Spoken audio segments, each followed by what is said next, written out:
How's this TV behind this house? It was from the lake in here. You told like to TV on the Haima Taja. And TV of hair. Huh? Some little us. Some little us. Some little. Some that. Some that. Some that. Some that.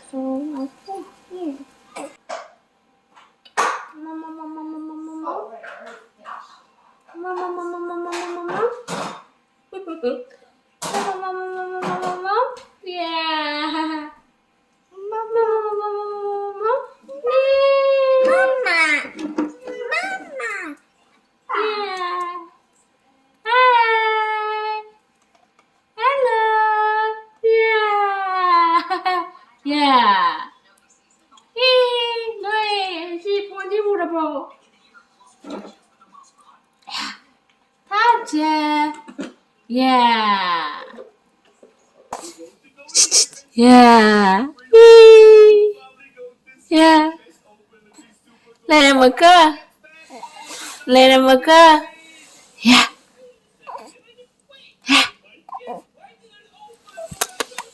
Yeah. Ha. Hiccup tao rồi nè. Tha gơi nè. Tha gơi nè. Yeah.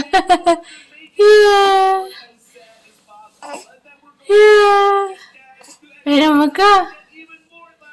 Let him go. Hả? Yeah. Let him go.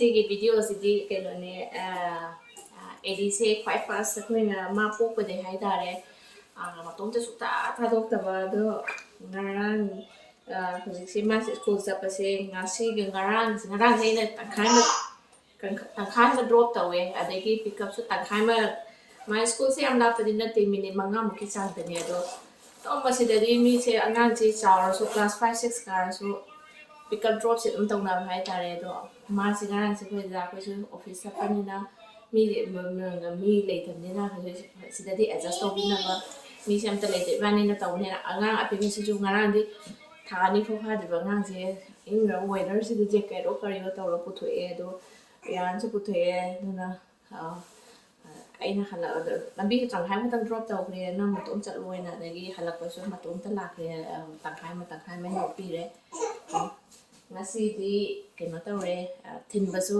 chatre matom ta chakre sidai na drive with the lepaga doga halak pasu ma drive with ngai ramu hai tai tang thoke ado ngang se koi lobi na le tamina smaina ngang di weather yam phattaba duna thaname ngarang si ngasi si weather yam phatte duna koi thoktre ngang sing ji putho sapa su ngai roina ai thamge se ajima lakpa matam yaure ai thoke yan thaja leyo ko mami sida dada ngai ge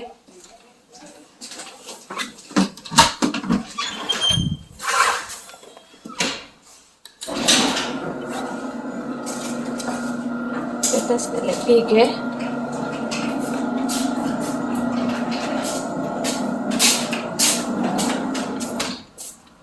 slide hi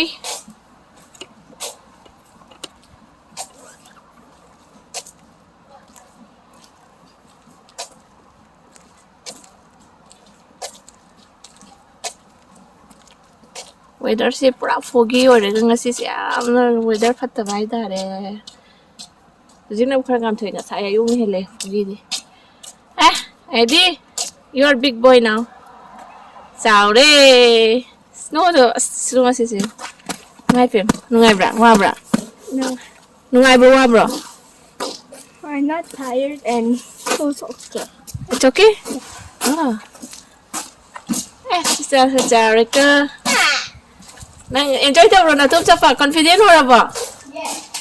ngai ready wa bro ta ngai bro nang confident 100% confident ho ra ba Yes, I'm 100%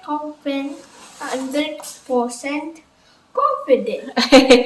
na ada thin be da ka ro de lo sa ba na so hayeng de ya Bathi langidira lo hangidira.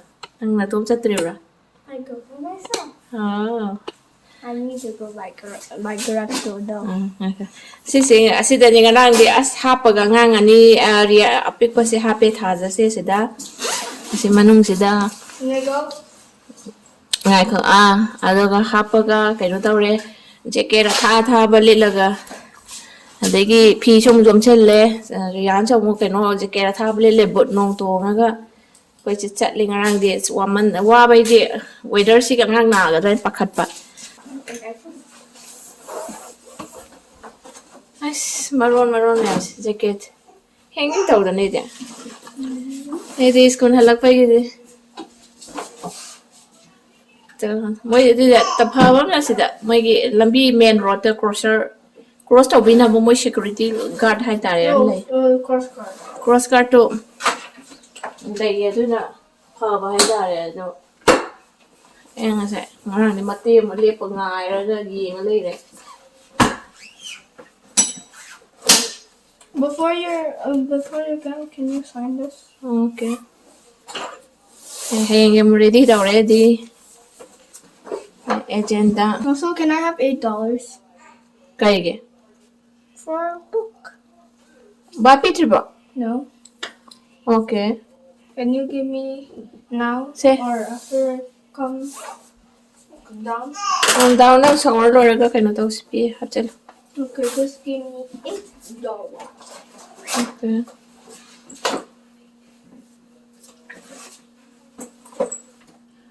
You can keep this too. Hi. Baby na. Hi re. Mga thằng ở đi lấy xuống. Mình ngắm mà sai chứ mga thằng ở giếng lấy xuống. I think I'm just going to finish booth first. Hả? When it's January 22. What do you say? When it's January 22. In 1 week.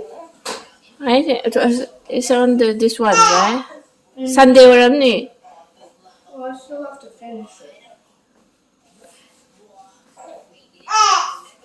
Cây nữa thôi. Cây nữa thôi. For a friend. Hả? Friend user. Friend user? Huh? Friend user?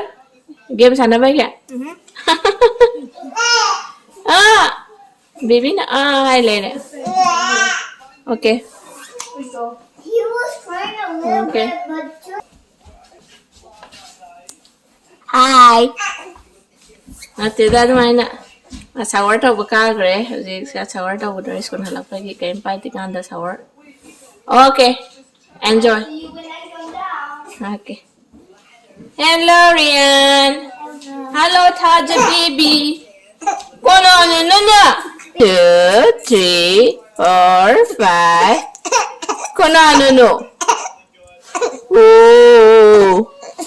Nè quay để số máy này mi lấy tận bên ha, để cái sự lắc thâu trì mà chỉ có bắt tân lại thế, từ số máy này just tàu ấy, temperature thì số hạt chế phụ đi mua cái nó tàu ấy, ngon chú ở đây là phụ đi lấy, từ nhà con nào Christmas cái New Year đây nhà con những nhóm mẹ, minus 30, 32 cái yêu mà bên này, xin quay đi, mi lấy gì tao quay đi, ngày nay đi.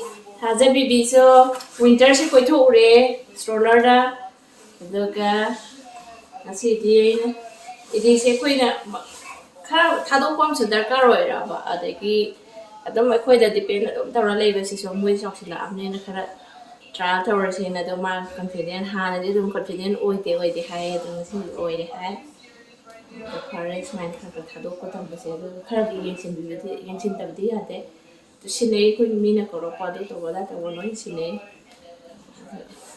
haja hi Sita hello the hi sila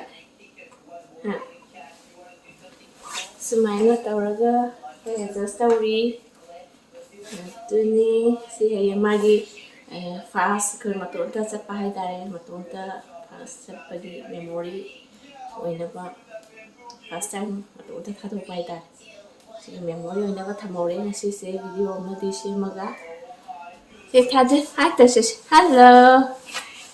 Yeah. Yeah. Yeah. Hello. Shower towar halakre loire. Di kay kita ro school da. First, we did Canada and prayer. Sabi mo. Kay kita ro school da. And then we did mass. Ha? Ano nang thầu chốt li kan nang thầu da thầy dùng dai kre ni.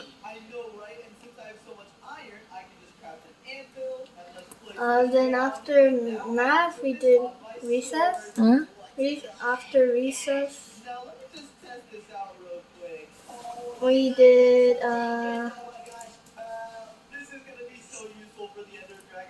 What?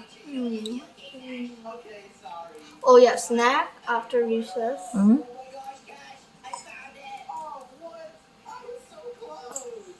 Okay. What did I do? Ado nang asidagi ngasai chakibado kay cross cut na kamay taw nang kay hai ta bra ma dum taw bi bra. He knew I was there. I was Okay. coming, so Okay. he said to wait. Ah. And then when he came, and then he came, and then I walked. Okay. Ah. Wait. Okay. Naman na ba mi leram ba nang chapa ngan ba? Yeah, Mi kem leram na. about maybe 11 to 15, maybe. Okay. Halakpadadi cross cut to nang natong da taw bra to pa kit sa taw bra. There was like 2 girls that did it by themselves. Okay. And the cross, so they were just walking, and the crossbar was here, and they just went this way. The crossbar should be here for them to walk this way. Nang di ngai le bra cross cut ta. Yeah. Này. Oh. Nang fully confident or bo? Yep. Oh yeah. Ba tí thindra su yara bra lo so. Yeah, I'm fine now. Yara, mami su thindra lo yara. Yep. Okay. Bây ko bi ji kan se khara busy oi begi hanadi comment mayam na comment pibirak pa se video laina khoi amount to ina reply dum to zubane do khajikan te koi se khara busy oi hai tara nga macha lai begi mi su dei dap dena khoi na dum keno tawra phona bane na do na comment se mayam da han basing amdre matam khara mayam na waro bidana ba hajari ꯑꯩꯈꯣꯏ ꯈꯤꯇꯪ ꯀꯩꯅꯣ ꯇꯧꯔ free ꯈꯤꯇꯪ ꯁꯪꯉꯛꯄ ꯍꯥꯏꯇꯥꯔꯦ adjust ꯇꯧꯕ ꯈꯔ ꯉꯝꯃꯛꯄ ꯃꯇꯝꯗꯨꯗ ꯀꯩꯅꯣ ꯇꯧꯔꯒꯦ ꯀꯃꯦꯟ ꯑꯃꯨꯛ ꯃꯌꯥꯝꯒꯤ ꯑꯃꯨꯛ ꯂꯣꯏꯅ ꯄꯥꯎꯈꯨꯝꯁꯨ ꯀ꯭ꯌꯨꯑꯦꯟꯑꯦꯒꯨꯝꯕꯒꯤ ꯇꯥꯏꯞꯇꯁꯨ ꯑꯃꯨꯛ ꯇꯧꯖꯔꯛꯀꯦ ꯑꯗꯨꯒ ꯀꯃꯦꯟꯁꯨ ꯑꯗꯨꯝ ꯔꯤꯄ꯭ꯂꯥꯏ ꯇꯧꯖꯔꯛꯀꯦ ꯑꯩꯅ ꯍꯥꯏꯖꯒꯦ ꯊꯥꯖꯁꯤ ꯑꯗꯨꯝ ꯊꯣꯛꯈ꯭ꯔꯦ ꯁꯨꯃꯥꯏꯅ ꯄꯥꯝꯕꯤꯕꯗꯒꯤ ꯁꯥꯒꯠꯂꯛꯑꯦ ꯖꯦꯀꯦꯠꯁꯤ ꯃꯅꯨꯡꯗ ꯂꯤꯠꯄꯗꯗꯤ ꯑꯁ ꯃꯄꯥꯟꯗꯅ ꯏꯪꯉꯤꯕ ꯃꯅꯨꯡꯗꯗꯤ kano centralized AC kano heater winter matam se thara leibane na sagale AC jacket sin kaza se lakwa kape na lokhat pa da jacket lakho pa nan andre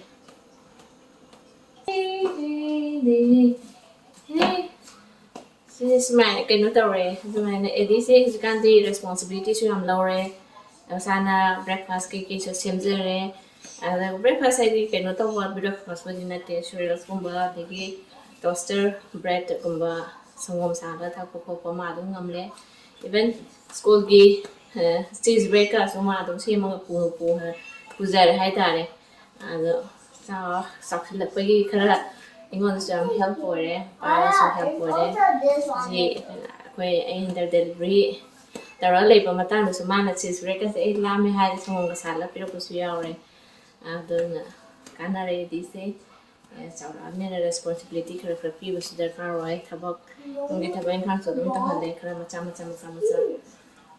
dona sin smaina ko mi lei tabo ko de smaina just dum ta delivery matang da so smaina dum just tawraga talaga ga thabak si kara skoli kan da bi mana number ta we ai so dum ta we macha to smaina dum tawre da asigi video asidi main oina edi memory oina ba heng mana chawra kan mana fast tonta ꯊꯥꯗꯣꯛꯄ ꯍꯥꯏꯇꯥꯔꯦ ꯌꯨꯝꯗꯒꯤ ꯌꯥꯝ ꯂꯥꯞꯇ꯭ꯔꯒꯁꯨ ꯑꯍꯥꯟꯕ ꯊꯥꯗꯣꯛꯄꯒꯤ memory ꯑꯣꯏꯅꯕ ꯊꯝꯕꯤꯍꯧꯒꯦꯅ ꯁꯦꯝꯖꯕ ꯚꯤꯗꯤꯑꯣꯅꯤ ꯉꯁꯤꯒꯤꯁꯤꯗꯤ ꯌꯥꯝꯅ ꯀꯩꯅꯣ ꯇꯧꯕ ꯚꯤꯗꯤꯑꯣꯗꯤ ꯅꯠꯇ꯭ꯔꯦ ꯁꯨꯝ ꯃꯦꯃꯣꯔꯤꯒꯤꯅꯤ ꯊꯥꯖꯁꯤꯁꯨ ꯁꯨꯃꯥꯏꯅ ꯄꯝꯕꯗ ꯇꯨꯝꯊꯣꯛꯈ꯭ꯔꯦ ꯃꯥꯁꯤ ꯄꯣꯖꯤꯁꯟꯁꯦ ꯌꯥꯝ ꯅꯨꯡꯉꯥꯏꯖꯩ ꯃꯉꯣꯟꯗ ꯇꯨꯝꯈ꯭ꯔꯦ ꯃꯥꯁꯦ ꯈꯔ ꯅꯣꯡꯃ ꯈꯣꯛ ꯐꯥꯕꯤꯕꯗ ꯁꯤꯅꯤ ngasiꯒꯤꯗꯤ ꯁꯥꯏꯗ ꯂꯣꯏꯁꯤꯟꯖꯔꯒꯦ thank you so much everyone mathangda video anobada amada mu unarasi